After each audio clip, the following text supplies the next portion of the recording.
तो इस घटना की शुरुआत 9 सितंबर को होती है, जब 9 सितंबर की शाम को 7 बजे सोनू के मोबाइल पे एक फ़ोन आता है और उसे बाहर आने के लिए कहा जाता है। तो वो अपने माँ और पिता से कहता है कि मुझे एक शादी में जाना है, जल्दी शादी में जाता हूँ और वहाँ से मैं लौट जाऊँगा समय पे। तो उसकी माँ भी कहती है कि बेटा बहुत रात हो गई है, अभी क्या जाना ज़रूरी है? तो बोलता है कि हाँ, हाँ, बहुत ज़रूरी है, मैं जल्दी से वो शादी अटेंड करता हूँ, अटेंड करके आता हूँ। तो 8 बज जाते हैं, 8:30 हो जाते हैं, तो उसकी माँ एक बार फ़ोन भी करती है कि सोनू तुम ठीक तो हो ना, टाइम पे आ जाओगे ना? तो सोनू कहता है कि हाँ माँ, मैं टाइम पे आ जाऊँगा। तो उसकी माँ को भी तसल्ली हो जाता है कि चलो मेरा बेटा ठीक है और वो समय पे आ जाएगा। लेकिन जब 10 बज जाते हैं, 11 बज जाते हैं, सोनू नहीं आता है, तो उसके माँ बाप फ़ोन लगाने लगते हैं और जब फ़ोन लगाने लगते हैं तो फ़ोन बंद आता है। तो कुछ देर तो लोगों को लगता है कि हो सके तो फ़ोन स्विच ऑफ हो गया हो, उसने चार्ज ना किया हो तो फ़ोन स्विच ऑफ हो गया हो। फिर 12 बज जाते हैं, फिर भी फ़ोन नहीं लगता है और ना ही उसका कुछ अता पता है, वो आता ही नहीं है घर पे। तो उनको बेचैनी हो जाता है, वो इधर-उधर फ़ोन लगाने लगते हैं, उसके दोस्तों के पास फ़ोन लगाने लगते हैं, लेकिन कहीं भी कुछ भी सोनू बता के नहीं गया था, अपने दोस्तों में भी किसी को बताया नहीं था कि मैं कहाँ हूँ। तो उसको कुछ भी सुराग नहीं मिल पाता है, यहाँ तक कि अगल-बगल के मोहल्ले में सभी लोगों से पूछा जाता है, लेकिन कहीं भी उसको कुछ सुराग नहीं था, कुछ भी अता पता नहीं चल पा रहा था। तो अगले दिन 10 तारीख को सोनू के पिता, जिनका नाम शाबिर है और जो मजदूरी करते थे, वो बिलारी के थाना में जाते हैं और रिपोर्ट दर्ज करवाते हैं कि साहब मेरा बेटा जो है कल रात से ही गायब है, वो शादी में कह के गया था लेकिन वहां से वो लौटा नहीं है। लेकिन उसको ये भी नहीं पता था कि वो किसकी शादी में गया है, वो सिर्फ बहाने करके जाता है कि हम एक शादी में जा रहा हूँ, लेकिन वो गया कहीं और रहता है। तो पुलिस रिपोर्ट दर्ज करती है, अब पुलिस छानबीन अपने तरीके से शुरू कर देती है। इधर परिवार के जो लोग होते हैं वो भी अपना छानबीन शुरू कर देते हैं। तो वो दिन बीत जाता है, 9 सितंबर 10 सितंबर का दिन बीत जाता है, लेकिन सोनू का कुछ भी अता पता नहीं चलता है, ना ही कोई क्लू भी मिलता है कि सोनू आखिर है कहाँ। तो 11 सितंबर की सुबह में एक फोन आता है पुलिस के पास कि रामपुर के सैफैनी क्षेत्र के जंगल में एक आदमी का सर कटा लाश मिला है। तो उन्हें डाउट होता है, सोनू भी नहीं मिल रहा है और जो सैफनी जगह है वो सोनू का ननिहाल है, मतलब सोनू की जो माँ होती है उसका ननिहाल, उसका मायका होता है सैफनी जगह। तो सोनू के घर वालों को, परिजन को इन्फॉर्म किया जाता है और पुलिस और सोनू के परिवार, उसके पिता उस क्षेत्र में जाते हैं जहाँ पे ये लाश मिलने का बताया गया था। जब वहाँ लोग जाते हैं तो लाश इस कंडीशन में थी कि उसका सर पूरा कटा हुआ था और जो धड़ था उसमें एक भी कपड़ा नहीं था।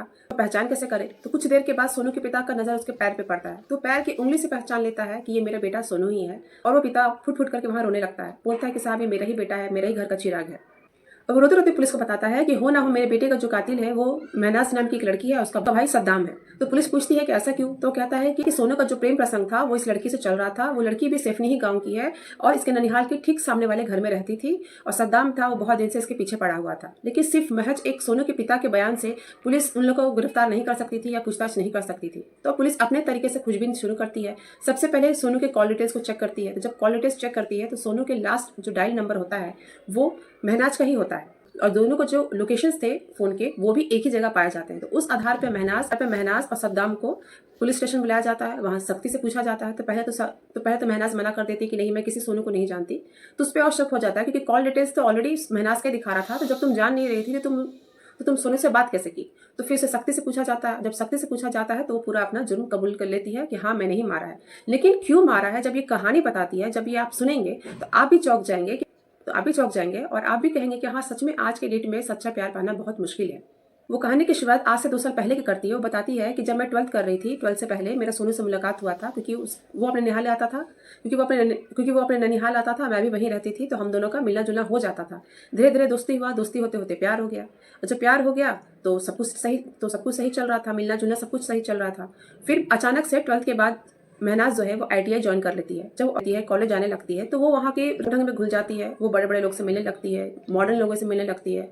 और ये सोनू था वो थोड़ा पैसे से कमजोर था और वो देहात का था, गाँव का था। तो धीरे धीरे उसे दूरी बनाने की कोशिश करती है, लेकिन बना नहीं पाती है क्योंकि सोनू उसे छोड़ना नहीं चाहता था। तो महनाज भी सोचती है कि ठीक है चलो बात करते हैं, कोई दिक्कत नहीं है। उन लोग के बीच में बातचीत चालू रहता है, रिलेशन चालू रहता है।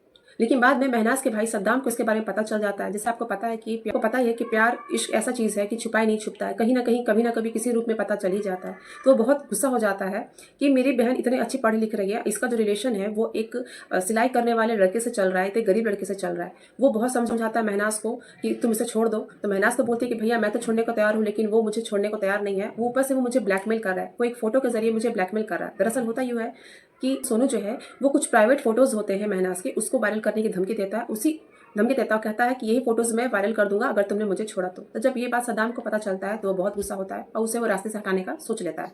इसके लिए रास्ते से हटाने के लिए एक शख्स का और जरूरत था क्योंकि वो अकेले ही काम नहीं कर सकता था। तो सद्दाम ने अपने एक दोस्त रिजवान को चुना। रिजवान जो था वो फेरी लगाता था, तो उसने भी हामी भर दी कि चलो, और उसने कहा कि सद्दाम वो तुम्हारी बहन है तो मेरी भी बहन हुई, हम इस बहन के लिए कुछ भी कर सकते हैं। तो फिर वो प्लानिंग करते हैं। प्लानिंग के तहत सद्दाम जो है महनाज से फोन करवाता है सोनू को। तुम मुझसे किसी भी बहाने से खेत में बुलाओ। तो जब ये खेत वाली बात महनाज करती है तो सोनू तुरंत ही तैयार हो जाता है। वो बहुत उत्सुक रहता है उससे मिलने के लिए कि महनाज मुझे अकेले खेत में क्यों बुला रही है। तो उसी उत्सुकता में वो चला जाता है। लेकिन वहाँ पे सद्दाम और रिजवान पहले से छुपे हुए थे। तो जब वो वहाँ पहुँचता है तो वो उसे खेतों में जब ले जा रही होती है तब अचानक से सद्दाम और रिजवान उस पर अटैक कर देते हैं। अटैक करके पहले तो उसे बहुत मारते हैं, उसके बाद हाथ पैर उसके बांध देते हैं और हाथ पैर बांधने के बाद सद्दाम जो है उसका गला काट देता है। गला काट देता है, उसे बहुत दर्दनाक मौत दे देता है। और खुद महनाज जो उससे कभी प्यार करती थी वो ये सब होते हुए देख रही थी और उसे थोड़ा भी उसे डर नहीं था, उसे थोड़ा भी शर्म नहीं था कि हाँ मैंने इसके साथ ऐसा किया, मैंने इसे धोखे में बुलाया, इसके कत्ल करवा दिया। वो खुद उसके कटे हुए शर को प्लास्टिक में बांधती है और उसके कपड़ों को जला देती है, पेट्रोल से जला देती है। इन लोग को ये लगता है कि अगर हम सारे सबूत मिटा देंगे तो हम कभी पकड़े नहीं जाएंगे। और फिर ये दोनों उस धड़ को वहीं छोड़ देते हैं बिना कपड़ों के, उसके कपड़ों को जला देते हैं, उसके सर को प्लास्टिक में बांध के 2 किलोमीटर दूर सफनी के एक नाले में छोड़ देते हैं, इस उम्मीद में कि वो लोग पकड़े नहीं जाएंगे। लेकिन आप जानते हैं कि आज के डेट में टेक्नोलॉजी इतनी बढ़ गई है कि सिर्फ एक कॉल डिटेल से, एक फोन से लोकेशन ट्रैक करके पुलिस बहुत बड़े जो मर्डर केस है उसको सुलझा लेती है। तो मेरी राय में महनाज और उसके भाई सद्दाम ने तो बहुत बड़ी गलती की है। वो किसी भी तरीके से सोनू को मना सकते थे, उसके परिवार से बात कर सकते थे, परिवार को समझाते कि आप अपने बेटे को समझाइए, मेरी बहन का लाइफ खराब हो जाएगा, कुछ भी ऐसा तरीका अपनाते जिससे ये मैटर सुलझ जाता। लेकिन इतना बड़ा कदम उठाना, किसी का जान लेना, क्या ये सही है? आप अपनी राय जरूर बताइएगा, कमेंट में जरूर बताइएगा कि ये घटना जो है ये कैसे रुक सकता था, कैसे सोनू का जान बच सकता था। उम्मीद करती हूँ दोस्तों कि ये कहानी आपको अच्छी लगी होगी और मेरा कहानी बताने का तरीका भी आपको अच्छा लगा होगा। तो प्लीज